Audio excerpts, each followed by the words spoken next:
Halo, nama saya Samuel Givency dari Universitas Pelita Bangsa, Teknik Informatika dengan dosen pengampu Ari Yuneldi, SPD MSI. Di sini saya akan menjelaskan tentang teori atom. Atom adalah suatu satuan dasar materi yang terdiri atas inti atom serta awan elektron bermuatan negatif yang mengelilinginya. Istilah atom berasal dari bahasa Yunani, yaitu atomos, yang berarti tidak dapat dipotong ataupun sesuatu yang tidak dapat dibagi-bagi lagi. Konsep atom sebagai komponen yang tak dapat dibagi-bagi lagi pertama kali diajukan oleh para filsuf India dan Yunani. Selama akhir abad ke-19 dan awal abad ke-20, para fisikawan berhasil menemukan struktur dan komponen-komponen subatom di dalam atom, yang membuktikan bahwa atom tidaklah tak dapat dibagi-bagi lagi, yang berarti atom bisa dibagi-bagi. Struktur atom. Struktur atom dibagi menjadi 3, yaitu proton, neutron, dan elektron. Elektron pertama kali ditemukan oleh fisikawan asal Inggris, yaitu Joseph J. Thomson pada 1897. Dengan eksperimennya menggunakan katode dan anode, dia menemukan arus partikel yang memiliki massa dan bermuatan negatif. Partikel tersebut dinamakanlah elektron. Dan proton ditemukan oleh Eugene Goldstein. Melalui percobaannya sinar katode yang telah dimodifikasi. Setelah melakukan percobaan pada berbagai gas, ditemukanlah bahwa gas hidrogen mampu menghasilkan partikel positif paling kecil, baik massa maupun muatan-muatannya, dibandingkan elektron. Karena itu partikel gas hidrogen disebut dengan proton. Dan pada tahun 1932, J. Chadwick menemukan partikel dasar ketiga yang terletak dalam inti dan tidak bermuatan. Partikel tersebut dikenal dengan nama neutron. Dengan ditemukan partikel neutron ini, akhirnya diputuskan terdapat 3 partikel dasar atom, yakni elektron, proton, dan neutron. Proton dan neutron terletak di dalam inti, sedangkan elektron beredar mengelilingi inti. Teori atom menurut para ahli. Di sini ada 4 teori menurut para ahli. Teori atom Dalton, teori atom Thomson, teori atom Rutherford, dan teori atom Bohr. Teori atom Dalton. John Dalton adalah ilmuwan pertama yang mengembangkan teori atom pada tahun 1803. Teori yang dikembangkan ini merupakan hasil eksperimen John Dalton dalam mengembangkan pemikiran atom Democritus. John Dalton juga beranggapan bahwa atom itu berbentuk seperti bola biliar atau bola pejal.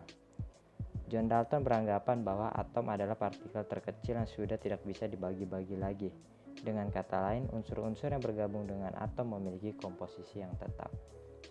Secara garis besar, teori atom John Dalton dapat disimpulkan sebagai berikut, yaitu atom adalah bagian terkecil dari materi yang sudah tidak bisa dibagi-bagi. Partikel-partikel penyusun atom mempunyai zat yang sama. Atom unsur tertentu tidak bisa berubah menjadi atom unsur lain. Dan 2 atom atau lebih dapat bersenyawa atau bereaksi membentuk molekul. Meskipun John Dalton bisa dikatakan sebagai ilmuwan pertama yang mengembangkan teori atom, tetapi teori ini masih memiliki kelemahan, yaitu ternyata atom bisa diubah menjadi atom unsur lainnya dengan reaksi nuklir. Dalam hal ini, membuktikan bahwa anggapan John Dalton tentang atom tidak bisa diciptakan ataupun dimusnahkan adalah salah. Teori atom Thomson. Pada tahun 1987, teori John Dalton tentang bentuk atom seperti bola biliar sudah dipatahkan dengan teori atom yang diciptakan oleh Joseph John Thomson. Penemuan partikel subatom yang bermuatan negatif yang dilakukan oleh Thomson dapat mematahkan teori atom John Dalton, terutama tentang atom yang tidak memiliki subatom. Dengan kata lain, teori atom Thomson membuktikan bahwa atom memiliki subpartikel atau subatom. Dalam mengembangkan teorinya, Thomson menyatakan bahwa secara keseluruhan atom itu bersifat netral. Hal ini dikarenakan elektron dengan muatan negatif membutuhkan partikel lain yang bermuatan positif, yang berfungsi untuk menetralkan muatan negatif yang ada pada atom. Secara garis besar, teori atom yang diungkapkan oleh Joseph John Thomson dapat disimpulkan menjadi beberapa hal, yaitu atom bukanlah bagian terkecil dari suatu partikel. Massa elektron lebih kecil daripada massa atom. Atom yang bermuatan positif akan tersebar ke seluruh atom lalu dinetralkan oleh elektron-elektron. Atom yang bermuatan netral memiliki muatan positif dan muatan negatif yang sama. Dengan kata lain, tidak ada muatan positif atau muatan negatif yang berlebihan pada suatu atom. Tetapi di dalam teori atom, Thomson mempunyai kelemahan, yaitu tidak dapat menjelaskan muatan positif dan muatan negatif pada atom.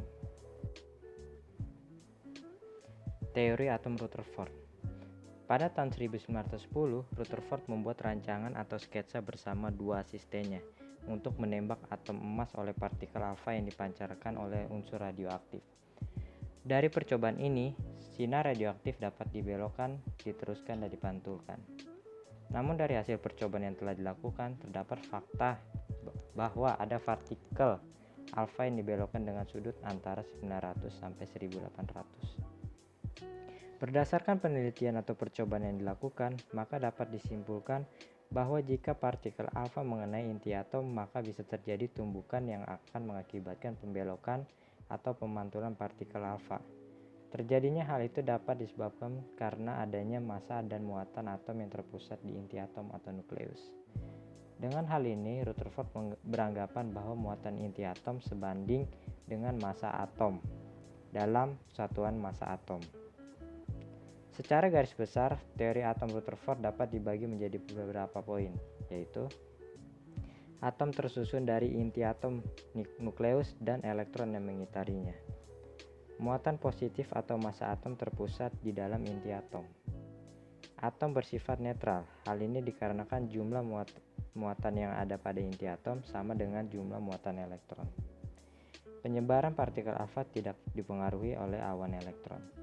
Tetapi dalam teori atom Rutherford terdapat kelemahan, yaitu teorinya dianggap bertentangan dengan teori elektrodinamika klasik Maxwell. Teori atom Bohr. Teori atom Niels Bohr terdapat beberapa poin-poin penting. Adanya lintasan stasioner yang memiliki energi tertentu.